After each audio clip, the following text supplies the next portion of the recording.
بسم الله الرحمن الرحيم. اللهم اهدنا الصراط المستقيم وبك نستعين يا فتاح. اللهم صل على سيدنا محمد وعلى ال سيدنا محمد وبارك وسلم. اللهم صل على سيدنا محمد وعلى ال سيدنا محمد وبارك وسلم. اللهم صل على سيدنا محمد وعلى ال سيدنا محمد وبارك وسلم.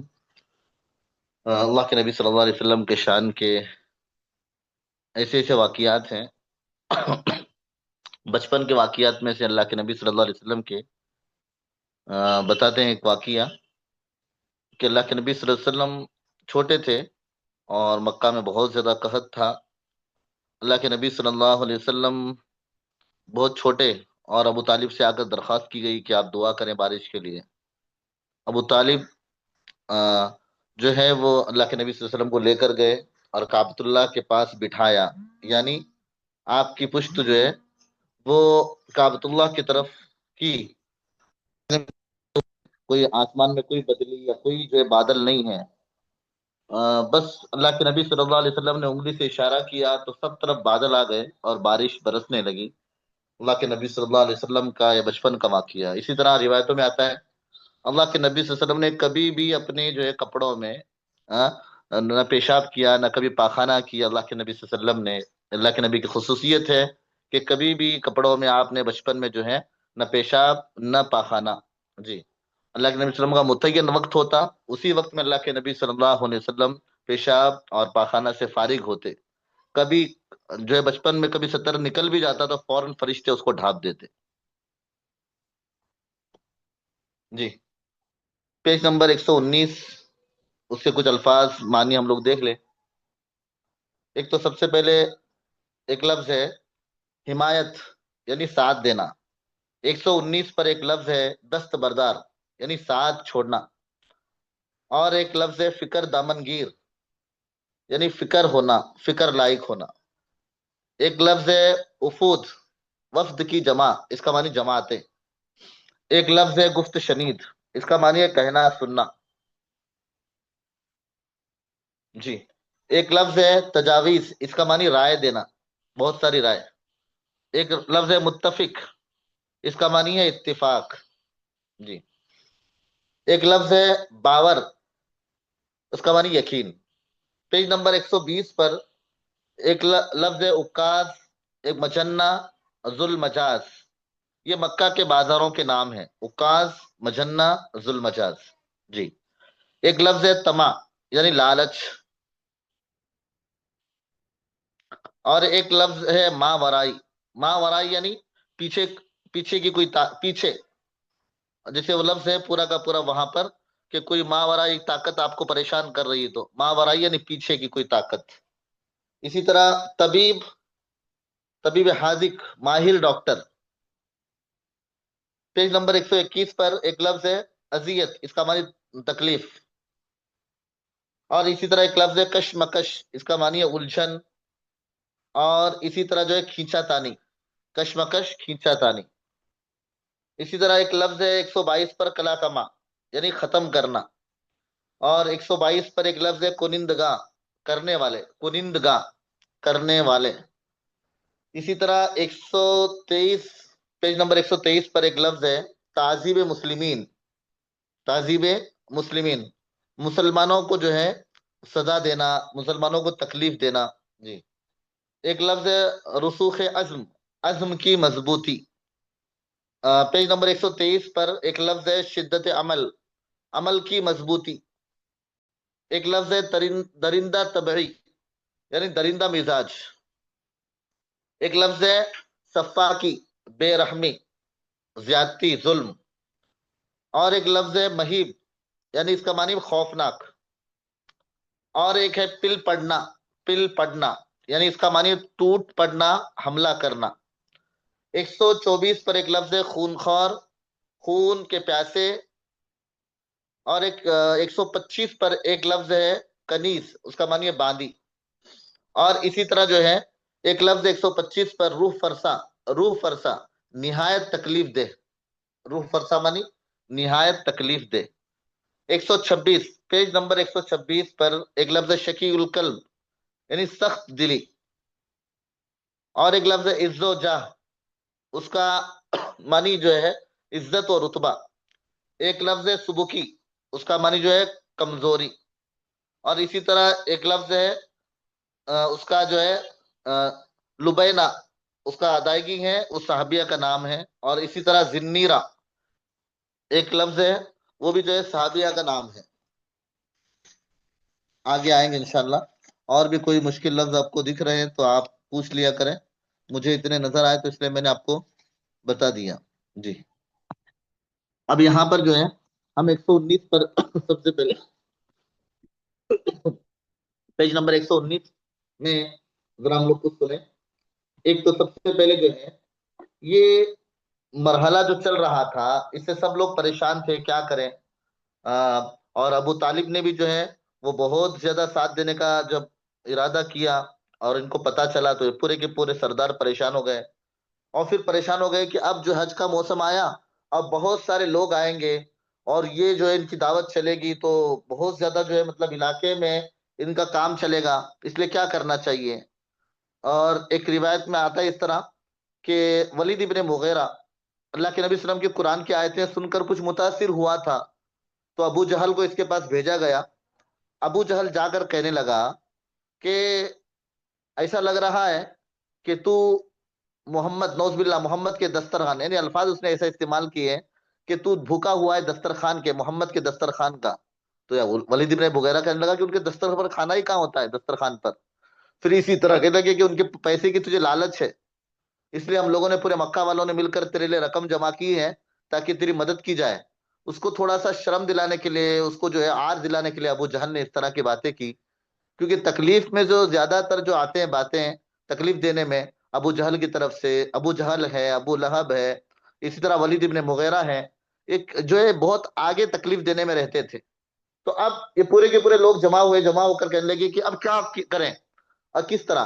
دار الندوہ جو ایک جگہ ہے یہاں پر جس کا ذکر ہے، دار الندوہ، یہ ان کا جو ہے کانفرنس ہال یا میٹنگ ہال، اور اس میں بیٹھ کر یہ مشورے کیا کرتے تھے. اور وہیں پر جو ہے کعبۃ اللہ کے بازو میں یہ ان کا دار الندوہ، وہاں پر بیٹھ کر یہ سوچنے لگے کہ اب کیا کیسے کریں گے، لوگوں کو کیا سمجھائیں گے.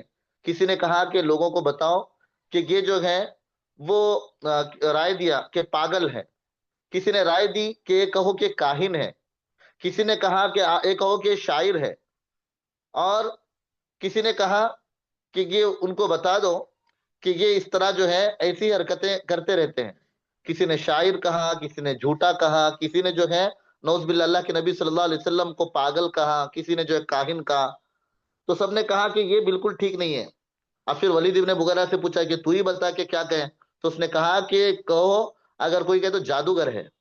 ہاں، جادوگر ہے. اور سب لوگ جا کر راستوں میں ادھر ادھر بیٹھ جاؤ اور سب کہیں کہ دیکھو وہاں پر ایک جو ہے محمد نامی شخص ہے، اس کے پاس اس کا کلام نہ سنا، اس کے کلام میں جادو ہے.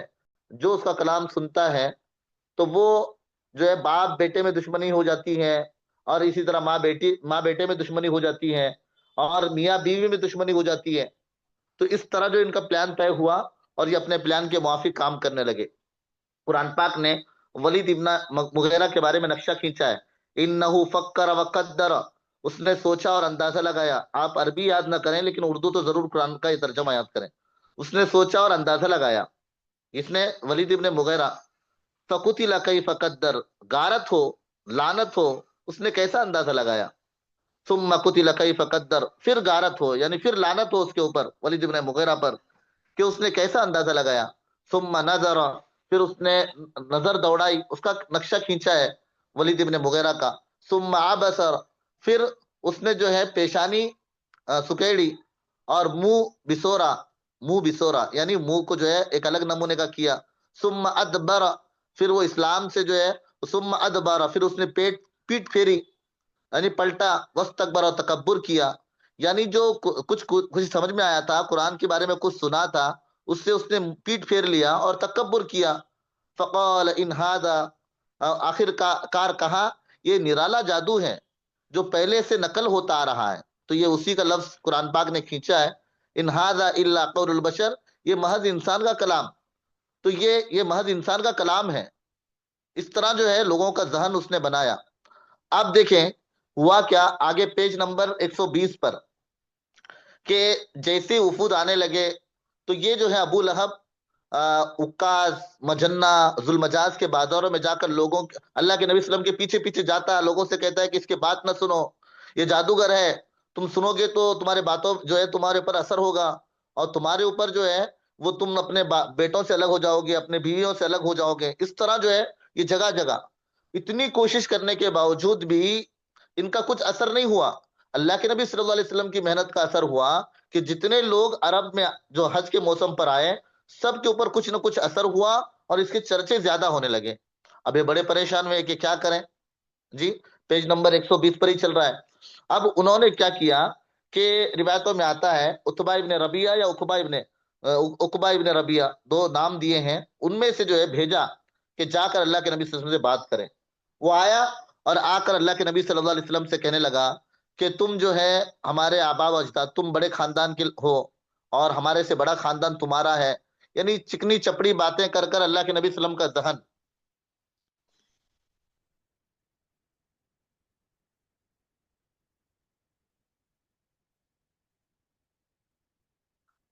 ہاں ابو لہب جو ہے وہ بتایا کہ آپ لوگوں کو رشتے میں چچا تھا جی۔ اب یہاں پر دیکھیں کہ یہ آیا اور آ کر اللہ کے نبی کو کہنے لگا کہ آپ کا خاندان ہمارے سے بڑا ہے، پھر آپ جو ہے وہ ہمارے خاندان کے بڑوں کو برا بھلا کہتے ہیں اور ان کو جاہل کہتے ہیں، یہ کیا آخر چاہتے کیا ہے آپ کو کیا چاہیے؟ اس نے کئی سارے جو ہے آفر جو رکھے، ایک آفر رکھا، اگر آپ چاہیں تو آپ کو مکہ کا سب سے بڑا مالدار بنا دیں، اگر آپ چاہیں مکہ کے سب سے بڑے جو ہے عہدے پر رہیں اور آپ سب کے اوپر جو ہے حکومت کریں تو ہم آپ کو بڑا عہدہ دے دیں۔ پھر تیسرا اس نے کہا کہ اگر آپ چاہیں کہ مکہ کی کسی خوبصورت لڑکی سے نکاح کریں تو ہم وہ کر دیں آپ کے ساتھ، آپ جو بولے وہ کرنے کے لیے تیار ہیں، آپ کو مالدار بنائیں، آپ کو عہدیدار بنائیں، آپ کو مکہ کی خوبصورت، اس کو معلوم نہیں گھٹیا ذہن کے ساتھ آیا ہے اور اللہ کے نبی صلی اللہ علیہ وسلم کے سامنے اس طرح کی بات کر رہا ہے، اور پھر کہتا ہے کہ اگر تمہارے پر کوئی جادو یا پیچھے کوئی جن کام کر رہا ہے تو کسی اچھے ڈاکٹر کو دکھا کر تمہارا علاج کرائیں گے۔ اللہ کے نبی صلی اللہ علیہ وسلم خاموشی سے سنتے رہے۔ پھر اس کے بعد فوراً جو ہے سورہ حامیم کی، حامیم تنزیل من الرحمن، قرآن پاک کی آیت جو ہے حامیم تنزیل من الرحمن الرحیم، یہ قرآن پاک کی جو آیت جیسی پڑھی، حامیم سجدہ کی، وہ ایک دم بالکل گمسم ہو گیا، بالکل گمسم ہو گیا، اور اس کا چہرے کا رنگ ہی بدل گیا۔ جب واپسی پر آیا پیج نمبر 121، واپس آیا تو لوگ کہنے لگے کہ جیسا چہرہ لے کر گیا تھا ویسا چہرہ لے کر نہیں آیا۔ تو اتبا نے بھی اس نے کہا کہ ہاں میں نے ایسا کلام سنا ہے کہ اس سے پہلے میں نے اپنی عمر میں کبھی ایسا کلام نہیں سنا، خدا کی قسم وہ نہ شاعری ہے وہ نہ جادو ہے، نہ وہ نجومیوں کا کلام ہے، وہ نہ نجومیوں کا کلام۔ ہاں یہ فور کہا کہ تم جو ہے محمد کو اس کے حال پر چھوڑ دو، اگر عرب لوگ غالب آ گئے اس پر تو ہمارا مسئلہ حل ہو جائے گا، اس لیے کہ ہم جو چاہتے ہیں وہ ہو جائے گا، اگر وہ عرب پر غالب آ گیا تو اس کو عزت ملے گی، ظاہر سی بات ہے اس کی عزت ہماری عزت، کیونکہ وہ ہمارے خاندان کا ایک فرد ہے۔ لوگ حیرت سے اس کو تکرے لگے کہ یہ کیا بات کہہ رہا ہے اور کس طرح کے الفاظ کہہ رہا ہے، کہا کہ محمد کا اس پر جادو چل گیا، اس کو بھی تانا دینے لگے۔ پھر اس کے بعد سب نے کہا کہ اب ایسے ہی ہوگا، ہم سب مل کر جائیں گے۔ اللہ کے نبی صلی اللہ علیہ وسلم جو ہے کعبۃ اللہ میں طواف فرما رہے تھے، سب مل کر گئے، اور سب مل کر جا کر پیج نمبر 121 کا نیچے کا پیراگراف، سب مل کر گئے اور سب جا کر کہنے لگے محمد دیکھیں کہ آپ اور ہم ایک عہد کر لیں، ایک معاہدہ کر لیں، وہ کیا ہے کہ جس کی تم عبادت کرتے ہو ہم بھی اس کی عبادت کریں گے، اور تم بھی اس کی عبادت کرو جس کی ہم عبادت کرتے ہیں۔ یعنی ان کا کہنا تھا ہم اللہ کی عبادت کریں گے اور تم جو ہے ہمارے بتوں کی بھی عبادت کرو، یعنی ہم تمہارے ہم تم ہمارے، اور اسی طرح جو دوسری بات انہوں نے کیا کہی، ایک کام کرو تو ایک سال ہم تمہارے رب کی عبادت کریں گے اور ایک سال تم ہمارے بتوں کی پوجا کرو۔ بعض روایتوں میں یہاں تک آتا ہے کہا کہ اب کچھ نہ کرو، بس ہمارے بتوں کو ہاتھ لگاؤ، بس اتنا۔ یہ بات چل رہی تھی، قرآن پاک کی یہ صورت نازل ہوئی، قل یا ایھا الکافرون، آپ کہہ دیجئے کافرو، لا اعبد ما تعبدون، میں عبادت نہیں کرتا اس کی جس کی تم عبادت کرتے، اور نہ تم عبادت کرنے والے ہو اس کی جس کی میں عبادت کرتا ہوں، نہ آگے ایسا ہے کہ میں اس کی عبادت کروں جس کی تم عبادت کر رہے ہو، ولا انتم عابدون ما اعبد، نہ تم عبادت کرنے والے ہو جس کی میں عبادت کرتا ہوں، لکم دینکم ولی دین، تمہارے لیے تمہارا دین اور میرے لیے میرا دین۔ جی ایک ایسا جواب تھا قرآن پاک کا جو تمام ہی جو ہے جتنے بھی نصیحت کرنے والے تھے یہ سب کے سب جو ہے یہ قریش کا کوئی ہلا کارگر نہ ہوا، بالکل ایک بار یہ پریشان ہو گئے کہ اب کیا جواب دیں۔ پھر انہوں نے جو ہے غور و خوض کیا اور آپ صلی اللہ علیہ وسلم کی دعوت کو توڑنے کے لیے اب انہوں نے اور کوششیں جاری کی۔ قرآن پاک اس کا پورا اس صفحے میں نقشے کھینچا ہے، قرآن پاک کے کئی آیتوں میں ان کا تذکرہ ہے، صرف اس کا ترجمہ آپ دیکھ لیں۔ ایک جگہ تو یہ ہے یا ایھا الذی نزل علیہ الذکر، یہ لوگ کہتے ہیں کہ شخص جس پر ذکر نازل ہوا یقیناً دیوانہ ہے، یعنی وہ لوگ اللہ کے نبی صلی اللہ علیہ وسلم کو دیوانہ کہتے تھے۔ اور ایک ہے دوسری وَأَجِیبُوا أَن جَاءَهُم، قرآن پاک کی جو آیت ہے، ان لوگوں کو اس بات پر بڑا تعجب ہوا کہ ایک ڈرانے والا خود انہی میں سے آ گیا۔ منکرین کہنے لگے یعنی کافرین یہ ساحر ہے، سخت جھوٹا ہے، نعوذ باللہ، اللہ کے نبی صلی اللہ علیہ وسلم کو ساحر بھی کہا، جھوٹا بھی کہا، اللہ کے نبی کو دیوانہ بھی کہا۔ پھر ایک جگہ اور آگے کی آیت میں بتا رہے سورہ قلم کی 51ویں آیت میں جو 29ویں پارے میں ہے کہ جب یہ کافر لوگ نصیحت سنتے تو تمہیں ایسی نظروں سے دیکھتے ہیں گویا تمہارے قدم اکھاڑ دیں گے، اور یہ کہتے ہیں ضرور دیوانہ ہے۔ کیا تکلیف ہوئی ہوگی اللہ کے نبی کو کہ جو اللہ کے نبی کو جادوگر کہا جا رہا ہے، دیوانہ کہا جا رہا ہے، اللہ کے نبی کو پاگل کہا جا رہا ہے، اللہ کے نبی کو جو شاعر کہا جا رہا ہے، اللہ کے نبی کو کاہن کہا جا رہا ہے، یعنی اور ایک وَكَذَلِكَ فَتَنَّا بَعْضَهُم بِبَعْضٍ لِيَقُولَ، یعنی دراصل ہم نے اس طرح ان لوگوں میں سے بعض کو بعض کے ذریعے سے آزمائش میں ڈالا ہے تاکہ وہ انہیں دیکھ کر کہیں کہ یہ کیا ہے، وہ لوگ جو ہمارے درمیان ہے وہ اللہ کا فضل و کرم ہے۔ تو اب اس طرح جو خاص کر کر یہ پورے ان کے نقشے کھینچے ہیں جو اللہ کے نبی صلی اللہ علیہ وسلم کو تکلیف دیا کرتے تھے۔ اب جو ہے جب ان کی پوری پلاننگ فیل ہونے لگے تو اب یہ کیا کرنے لگے، اور ایک نیا پلان پیج نمبر 122 کے نیچے پر اب یہ لوگ کہنے لگے کہ اب ہم کیا کام کریں گے کہ قبیلے کے لوگوں کو ہی کہیں گے وہ اپنے اپنے لوگوں کو دیکھ لیں، اور وہ جو ان کی قبیلے میں اسلام لایا ان کو جا کر کہیں گے تمہارا جو لڑکا اسلام لایا ہے، تمہارا فلانا اسلام لایا ہے۔ اب اس طرح وہ کہہ کر جو ہے جا کر قبیلوں کو ورگلانے لگے، وہ ان کے قبیلے کے بڑے بڑے لوگوں کو جو ہے سکھانے لگے۔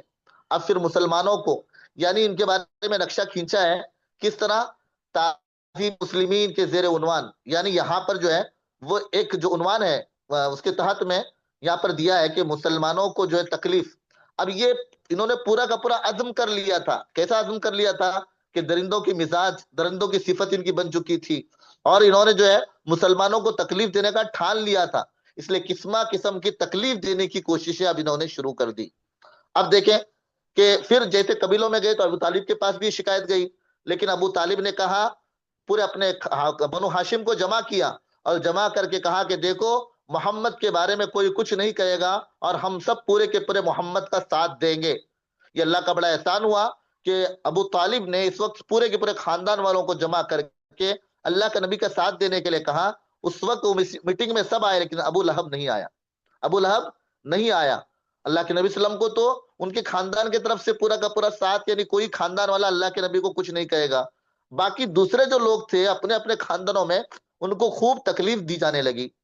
اب 123 میں جو پیراگراف ہے نیچے کا اس میں دیکھیں، خطبات سیرت کے مصنف ظلم کی چکی چلنے لگی، ظلم کی چکی چلنے لگی، اس عنوان سے لکھتے ہیں کہ اب جو ہے اس طرح کا حال بن گیا ظلم و زیادتی کا، عجیب قسم کی ظلم و زیادتی کہ صحابہ کے اوپر ایسا ظلم ہونے لگا کہ عرب کی وہ تپتی ہوئی ریت کہ جس کے اوپر چلنا مشکل، اور ایسے ریت پر ان کو چت لٹا دیا کرتے تھے، اور اسی طرح جو ہے ننگی پیٹ لٹا کر ان کو گھسیٹا کرتے تھے، صرف لٹاتے تو نہیں گھسیٹتے تھے، اور جو ہے ایسی گرم گرم ریت میں لٹا کر جو ہے پیج نمبر 124 ان کے سینے پر پتھر رکھ دیتے۔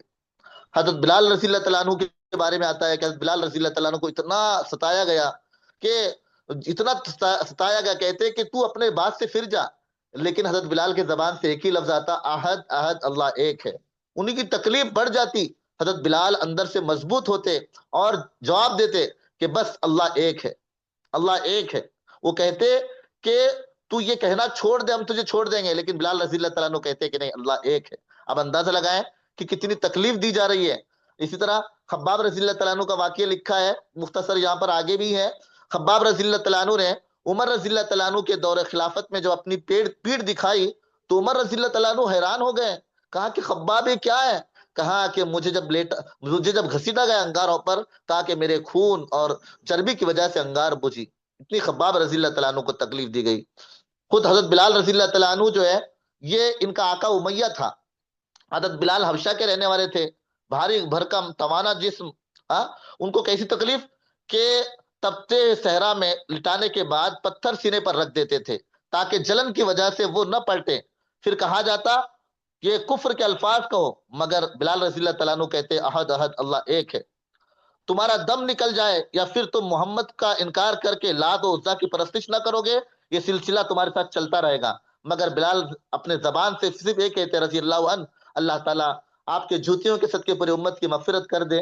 اتنی تکلیف کے باوجود بھی زبان پر صرف ایک لفظ ہوتا، احد احد اللہ ایک ہے. یہ لوگ تھک جاتے تکلیف دیتے دیتے.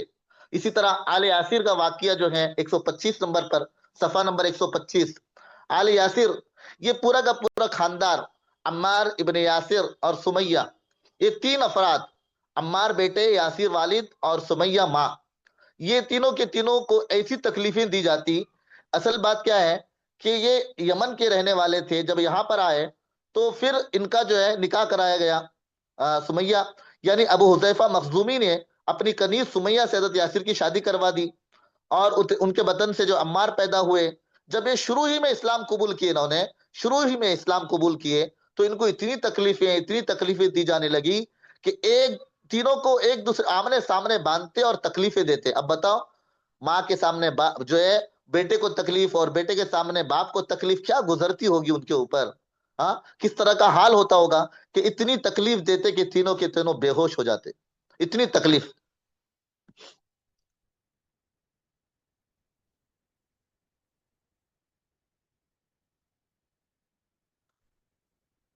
تو اتنی تکلیف جو ہے، ان کو اتنی تکلیف دیتے کہ یہ بے ہوش ہو جاتے.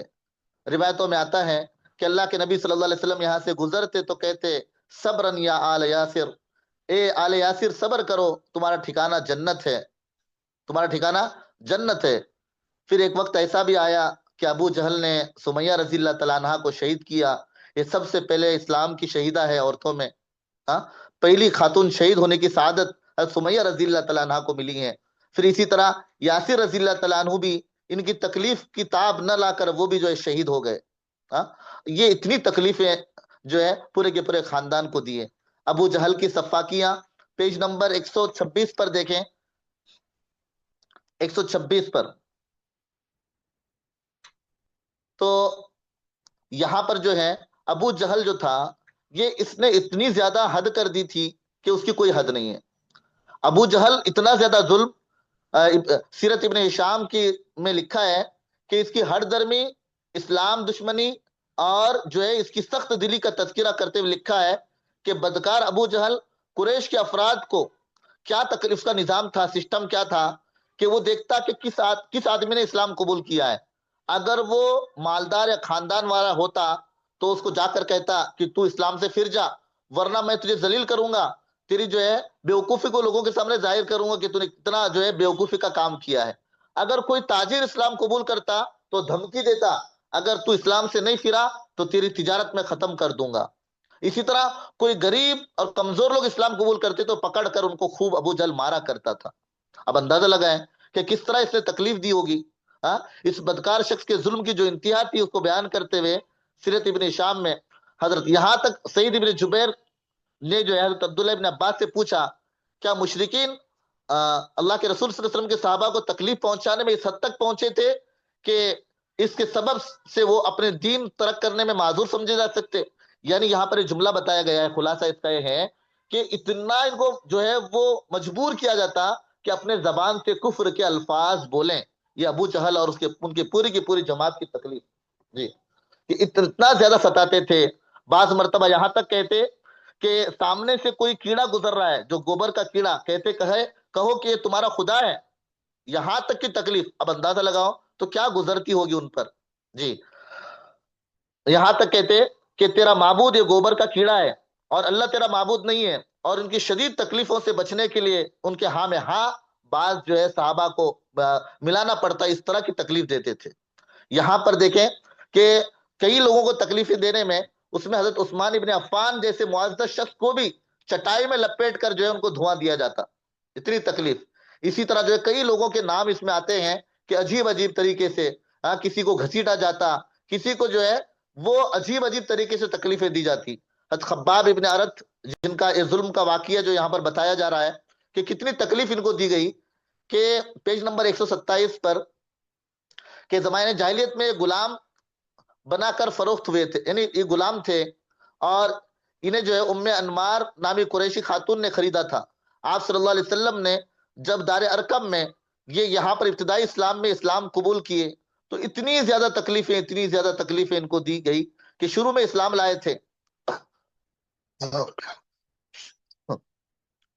اس مٹھی بھر جماعت کو بھی قریش کے ظالموں نے نہیں بخشا۔ ان کے بس میں جس قدر تکلیف پہنچانی تھی کہ وہ پوری کی پوری انہوں نے کوشش کی۔ ایسی ایک کہانی، ایک دن ظالم قریشیوں نے جلتے ہوئے کوئلے زمین پر پھیلا دیے اور پھر اس پر حضرت خباب بن ارد کو چت لٹا دیا، اور پھر ایک شخص چھاتی پر پیر رکھ کر مضبوطی سے کھڑا رہا تاکہ وہ کروٹ نہ بدل سکے، یہاں تک کہ کوئلے گوشت کو جلانے کے بعد پیٹ کے نیچے پڑے پڑے ہی ٹھنڈے ہو گئے۔ اب اندازہ لگائیں کس طرح کی تکلیف خباب ابن ارد رضی اللہ تعالیٰ عنہ کو جو ہے دی گئی۔ اسی طرح پیج نمبر 128 پر آپ کو ایک میسج پہنچایا جا رہا ہے، مجھے اور آپ کو، یہ جو دین ہم تک پہنچا ہے اور یہ جو ہے ہم آج مسلمان نظر آ رہے ہیں، اور آج میں اور آپ ہمارے سروں پر ٹوپی رکھے ہوئے ہیں، برقعے ڈال کر ہم گھوم رہے ہیں، یہ صحابہ کی قربانی کا نتیجہ ہے، یہ آپ کی قربانیاں ہیں جو آپ نے قربانیاں دی، اور آپ نے جو ہے یہ پورے کے پورے جو ہیں اس طرح کے مطلب قربانیاں دی جب جا کر دین ہم تک پہنچا ہے۔ لیکن آج ہمارا حال کیا ہے؟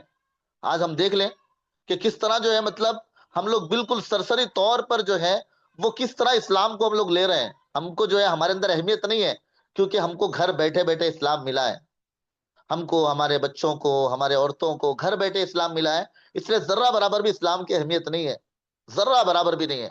آج دشمن اسلام کو بدنام کرنے کی کوششیں ہو رہی ہے، لیکن ذرہ برابر بھی جوں تک نہیں رہ گئے ہم لوگوں پر۔ ہم بالکل بہت ہی زیادہ جو ہے ایسے جو ہے بالکل خاموش بیٹھے ہیں، اور ایسا لگ رہا ہے کہ کچھ نہیں ہو رہا ہے، حالانکہ پوری دنیا بھر میں اسلام کے خلاف سازشیں چل رہی ہیں اور ہم اب تک اپنے ایمان کو مضبوط کرنے کی کوششیں نہیں کر رہے ہیں۔ آج ہم جو مسلمان نظر آ رہے ہیں، جتنی مسجدیں اس ملک میں اور دنیا بھر میں جو مسجدیں ہیں، اور جتنا اسلام دنیا بھر میں نظر آ رہا ہے، وہ پورے صحابہ اور صحابیات کی قربانی کا نتیجہ ہے، اور انہی کی قربانی کا نتیجہ ہے جو آج۔ یہ خلاصہ اور پوائنٹ یاد رکھیں، پیج نمبر 128 کا خلاصہ دماغ میں رکھیں، اصل یہ پورا نچوڑ ہے کہ ان کی قربانیاں ہیں جب جا کر آج ہم مسلمان نظر آ رہے ہیں، اور ہم کو کہہ رہے ہیں، کوئی عبداللہ کہتا ہے، کوئی جو ہے ہمارے نام لے کر، کوئی آسمہ، کوئی جو ہے زینب، رقیہ، جو مسلمان نام جو ہمارے نظر آ رہے ہیں، یہ بھی صحابہ کی قربانیوں کا نتیجہ ہے۔ ورنہ بعض علاقوں میں جانے کے بعد لوگ اپنا اسلام کا نام ظاہر کرنے بھی ڈرتے ہیں، لیکن آج شان کے ساتھ ہم کہتے ہیں کہ ہم عبداللہ ہیں، ہم عبد الرحمن ہیں، ہم زینب ہیں، ہم فاطمہ ہیں۔ کیا ہے؟ یہ صحابہ اور صحابیات کی قربانی ہے۔ اللہ کرے کہ ہم سب کو صحابہ کی اور صحابیات کی محبت ہم سب کے دلوں میں بیٹھ جائے، ہم تفصیلی طور پر پڑھنے والے بنے ایک ایک صحابی کے بارے میں، ایک ایک صحابیات کے بارے میں۔ اسی طرح یہاں پر ابو فقیہ پر جو ایک واقعہ ان کا آتا ہے، حضرت ابو فقیہ پیج نمبر 128 پر، 128 پر ہے، حضرت بلال کے ساتھ اسلام لائے تھے، امیہ کو جب معلوم ہوا تو انہوں نے ان کے پاؤں میں رسی باندھی اور پھر کفار سے کہا کہ گھسیٹو۔ آدمی ان کو گھسیٹتے ہوئے گلیوں سے لے جانے لگے، ان کو گھسیٹے جانے کا منظر سب لوگ دیکھ رہے تھے۔ اچانک ایک جو ہے گوبر کا کیڑا وہاں سے گزرا تو وہ کہنے لگے، کہا تو کہہ کہ یہ تیرا خدا ہے؟ تو امیہ نے اس کیڑے کی طرف اشارہ کرتے ہوئے کہا کہ تو کہہ۔ یہ سن کر اس مرد مومن نے جواب دیا، میرا اور تیرا دونوں کا خدا اللہ ہے۔ بتاؤ کیا ایمان تھا کہ رسی پکڑ کر گھسیٹا جا رہا ہے گلیوں میں، اور اتنی تکلیف ہو رہی ہے، اس کے بعد بھی جو ہے، اس کے باوجود بھی اللہ کی محبت ایسی گھر کر گئی۔ اس پر امیہ نے زور سے ان کا گلا گھونٹا، یہ جملے کے بعد، یہ جواب کے بعد، کہ لوگ سمجھنے لگے کہ ابو فقیہ کی جان نکل گئی، اور ایک دفعہ تو ان کے سینے پر اتنا بھاری پتھر رکھ دیا کہ ان کی زبان باہر کو نکل آ گئی۔ اسی طرح ایک نام آتا ہے لبینہ، اور ایک نام آتا ہے زنیرہ، یہ بھی جو ہے یہ حضرت عمر رضی اللہ تعالیٰ عنہ کی جو باندیاں تھی، یہ حضرت عمر رضی اللہ تعالیٰ عنہ اب تک جو اسلام میں نہیں آئے تھے، تو انہوں نے بھی جو ہے اپنے باندیوں کو اس طرح تکلیف دی۔ بتایا جاتا ہے حضرت لبینا رضی اللہ تعالیٰ عنہ کو اتنا مارا جاتا، اتنا مارا جاتا، حضرت عمر خود مارتے تو لبینا کہتی، کہا کہ عمر دیکھو، اگر آپ نے اسلام نہیں قبول کیا تو ضرور میرے جو ہے مار کا انتقام اللہ تم سے لیں گے۔ کیا قدرتی ہوگی لبینا پر۔ پھر اسی طرح زنیرہ کہتے ہیں، کہا کہ ان کو اتنا مارا گیا، اتنا مارا گیا کہ ان کی آنکھ چلی گئی۔ جب ان کی آنکھ چلی گئی تو تانا دینے لگے، دیکھ تو نے اسلام چھوڑا ہے، تو نے اسلام چھوڑا ہے، اسلام چھوڑنے کی وجہ سے جو ہے تیری آنکھیں چلی گئی۔ تو یہ تانا سن کر اللہ کے نبی صلی اللہ علیہ وسلم نے دعا کی۔ تو اس وقت جو ہے زنیرہ کا جواب تھا، یہ جواب دیتی ہیں، کہا کہ میرا خدا اس بات پر قادر ہے کہ مجھے پھر سے میری بینائی لوٹا دے، لیکن تمہارا کوئی معبود میری بینائی نہیں لوٹا سکتا۔ اتنی تکلیف کے باوجود بھی یہ زنیرہ رضی اللہ تعالیٰ عنہ کا جواب تھا، اور اللہ کا کرنا ایسا ہوا کہ اللہ تعالیٰ نے ان کی بینائی لوٹا دی۔ حضرت ابوبکر نے اسی طرح ایک واقعہ آتا ہے نہدیہ کا، کہ یہ بھی جو ہے جو غلام تھی، یہ دونوں بنو عبد الدار، ان کی ماں بھی اور یہ خود نہدیہ بھی۔ حضرت ابوبکر ان کے پاس سے گزرے، ان کی مالکہ نے لکڑیاں چننے کے لیے بھیجا تھا، وہ کہہ رہی تھی اللہ کی قسم میں تم دونوں کو کبھی آزاد نہیں کروں گی۔ حضرت ابوبکر نے ان کو ان سے آزاد کروایا۔ حضرت ابوبکر رضی اللہ تعالیٰ عنہ قربان جائیں کہ کتنا بڑی سعادت ہے آپ کی، اللہ کرے کہ اللہ تعالیٰ کروٹ کروٹ چین سکون اپنے شان بدلہ حضرت ابوبکر صدیق رضی اللہ تعالیٰ عنہ کو پہنچا ہے کہ وہ غلاموں کی تکلیف دیکھتے۔ ہاں، یہ عمر ابن خطاب ہی ہیں جو اسلام لانے سے پہلے ان کا واقعہ ہے جی۔ اب یہاں پر انہوں نے ابوبکر صدیق رضی اللہ، پیج نمبر 130، کئی لوگوں کو جو آزاد کروایا، اس میں سے حضرت بلال رضی اللہ تعالیٰ عنہ ہے، حضرت عامر ابن فویرہ ہے، نام یاد رکھیں، حضرت روبینہ ہے، حضرت زنیرہ ہے، حضرت نہدیہ ہے، حضرت ام عبیس ہے، اور ان سبھی کو بھاری بھاری دام دے کر ابوبکر صدیق رضی اللہ تعالیٰ عنہ نے۔ اسی طرح ایک اور صحابی حضرت صہیب رومی کا تذکرہ ملتا ہے، جو کفار قریش کے جانب سے ظلم و ستم کا شکار بنے۔ ان کے والد کا خاندان موصل سے تھا، اور یہ جو ہے وہاں کے بڑے لوگوں میں شمار ہوتے تھے، مگر رومیوں کے جانب سے جو ہے ان پر حملہ ہوا اور یہ قید کر کے لائے گئے۔ چونکہ روم میں پلے پڑے تھے، ان کو رومی کہا جانے لگا۔ جو ہے ان کی عربی میں بھی عجمیت جھلکتی تھی۔ روم سے ایک عرب نے ان کو خریدا، اور مکہ میں عبداللہ ابن جدعان نے ان کو خرید کر آزاد کر دیا۔ ان پر بھی ظلم و ستم کیے جانے لگے۔ لمبی داستان پچھلی مرتبہ ان کے واقعات سن چکے ہیں۔ اب اس کے علاوہ جو ہیں کئی سارے ایسے ہیں، یہ پورے واقعات انہی کے چل رہے ہیں، کہ کئی لوگ جو اسلام میں تکلیفیں اٹھائے، حضرت عثمان، اور اسی طرح جو ہے معزز قابل احترام بھی تھے، اسلام لائے تو کسی اور نے نہیں بلکہ خود ان کے چچا نے انہیں رسی سے باندھا، مارا پیٹا، اور اس قدر ستایا کہ اللہ کی پناہ ظلم پر ظلم ڈھایا۔ ابو ذر رضی اللہ تعالیٰ عنہ کا واقعہ آپ سنے ہیں۔ اسی طرح جو ہے شروع میں جتنے بھی حضرت زبیر ابن عوام، جن کا نمبر اسلام قبول کرنے میں 5واں نمبر ہے، ان کے اسلام قبول کرنے کی خبر سن کر ان کے چاچا آگ بگولا ہو گئے۔ انہوں نے ایک چٹائی لی اور اس میں لپیٹ دیا اور پھر ناک میں دھواں دیا۔ اس طرح حضرت عمر کے چچا زاد بھائی حضرت سعید بن زید نے جب اسلام قبول کیا تو ان کے ہاتھ پیر باندھ کر ایک کونے میں پھینک دیا۔ غرض کئی سارے تکلیفیں کئی سارے صحابہ اور صحابیات نے اٹھائی ہیں۔ عثمان بن عفان کو بھی نہیں چھوڑا گیا، ان کو بھی تکلیفیں دی گئی۔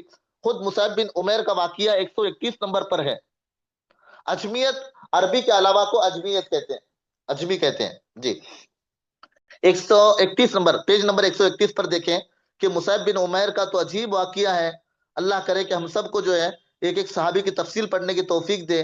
مصعب بن عمیر بہت بڑے خاندان کے تھے، بہت ناز پروردہ تھے، بہت خوبصورت تھے۔ ان کے چپل جو ہے حضر موت سے چپل آیا کرتی تھی آپ مصعب بن عمیر کی، اور آپ کو کپڑا یمن سے لا کر دیا جاتا تھا۔ اتنے جو ہے ناز و نام کے پلے ہوئے، اور اتنے جو ہے ان کے والدین سے محبت کرتے تھے، مالدار بھی تھے، لیکن جب اسلام قبول کیے اتنی تکلیفیں اٹھانی پڑی، اتنی تکلیفیں، ان کو بند کر دیا جاتا، ان کو کھانا نہیں دیا جاتا، عجیب طریقے سے حالات گزرے مصعب بن عمیر رضی اللہ تعالیٰ عنہ کے اوپر، بہت زیادہ حالات گزرے ہیں۔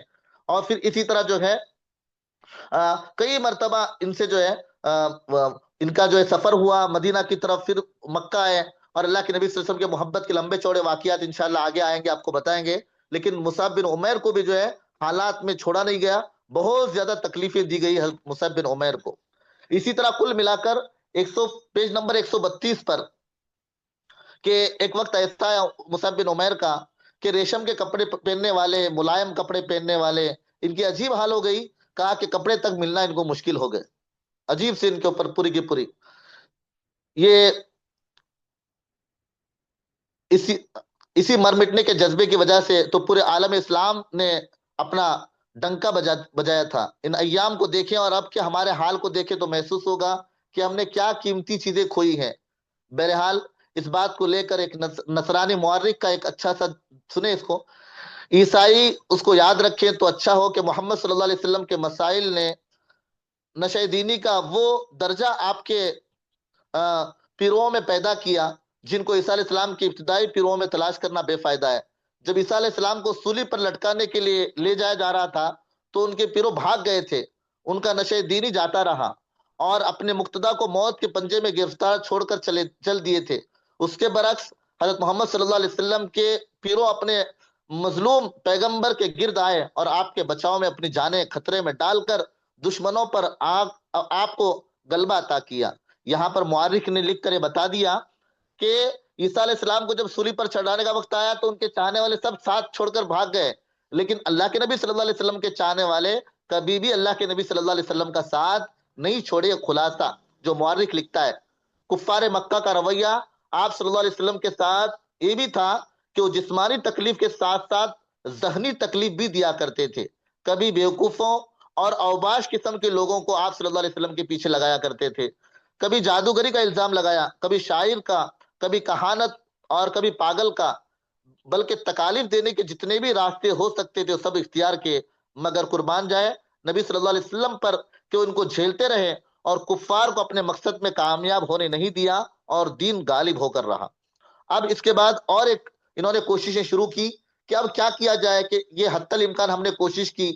اب 133 پیج نمبر 133 پر آتا ہے کہ ان کی سب کوششیں ناکام ہو گئی تو اب انہوں نے ایک ٹیم بنائی. اب اس ٹیم میں جو ہے ابو لہب کو جو ہے انہوں نے جو ہے ایک لیڈر بنایا اور لیڈر بنا کر جو ہے انہوں نے اس میں 25 لوگوں کو کی مضبوط ٹیم بنائی.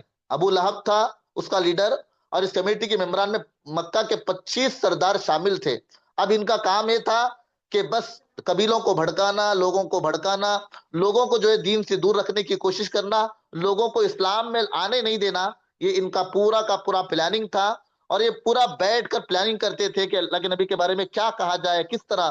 تو اب ہم لوگ جو سنیں گے یہ 133 اور 34 پر پورا کا پورا وہی ہے, ان کی پلاننگ, ان کی کوششیں جو پچھلے جو بتائی گئی وہ پورا کا پورا جو ہے 133 اور 134 پر مستقل ان کا یہی کام چلتا رہا.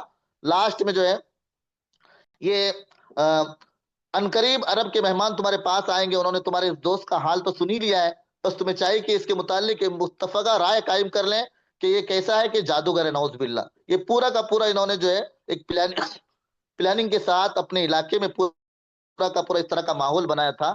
لاسٹ کا جملہ دیکھیں 134 کا, واللہ اس کی بات میں ایک قسم کی شیرینی ہے, اس کی جڑیں بہت شاخوں والی یا زیادہ پانی والی ہیں یا زمین سے چمٹی ہوئی مستحکم ہے, اس کی شاخیں پھلوں والی ہیں. تم ان باتوں میں سے جو کہو گے اس کا جھوٹا ہونا ظاہر ہو جائے گا. ہاں صحت سے قریب تر بات یہ ہے کہ اس کے متعلق کہو جادوگر ہے. یعنی یہ کہتے تھے کہ نبی کو کوئی آپ برا نام دے ہی نہیں سکتے جادوگر کے علاوہ, اس لیے کہ پیارے آقا کے وہ صفات تھے. ہاں تو اس لیے خاص کر جو ہے بہت زیادہ انہوں نے تکلیفیں دینے کی کوشش کی. آگے اور کچھ منظر 135 کے بعد آئے گا جو بہت زیادہ اہم ہے, خود اللہ کے نبی صلی اللہ علیہ وسلم کے متعلق ہے. انشاءاللہ ہم لوگ اس کو کل سنیں گے. امید ہے کہ آپ لوگوں کو 134 تک سمجھ میں آ ہوگا. 135 کا انشاءاللہ ہم لوگ کل پڑھیں گے. جی اگر آپ کو سمجھ میں آیا ہے اور یہ آپ لوگوں کو جو ہے کلیئر ہوا ہے تو جی اوکے, الحمدللہ, اللہ کا شکر ادا کریں. اچھی بات, اللہ سب کو جزائے خیر دے. یہ دیکھیں کہ مطلب بہت آسان انداز میں آپ لوگوں کو ایک کوشش کی جا رہی ہے.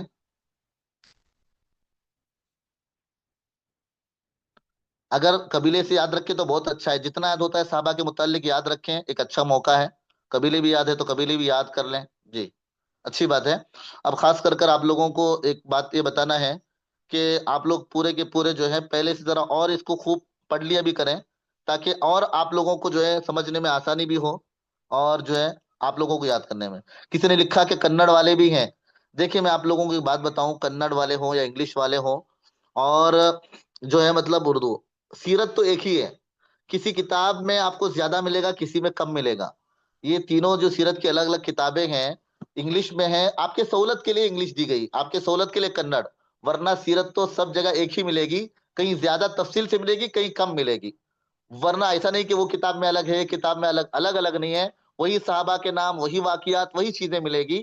آپ سنتے رہیں انشاءاللہ. آپ کی کتاب میں بھی اس سے آپ کو فائدہ ہوگا کنڑ والوں کو. اور آپ کے لیے بھی کوشش کی جا رہی ہے انشاءاللہ. آج کل میں آپ کو بھی آپ کے کنڑ کے آڈیو بھیج دیں گے انشاءاللہ. آپ کی کلاس تو نہیں چلے گی، البتہ آپ کو آڈیو وہ جو ہے ریکارڈنگ کر کے بھیجنے کی فکر کریں گے انشاءاللہ. ٹھیک ہے، دعا پڑھ لیں. سبحان اللہ بحمدی، سبحانک اللہم وبحمدک، نشہد ان لا الہ الا انت، نستغفرک.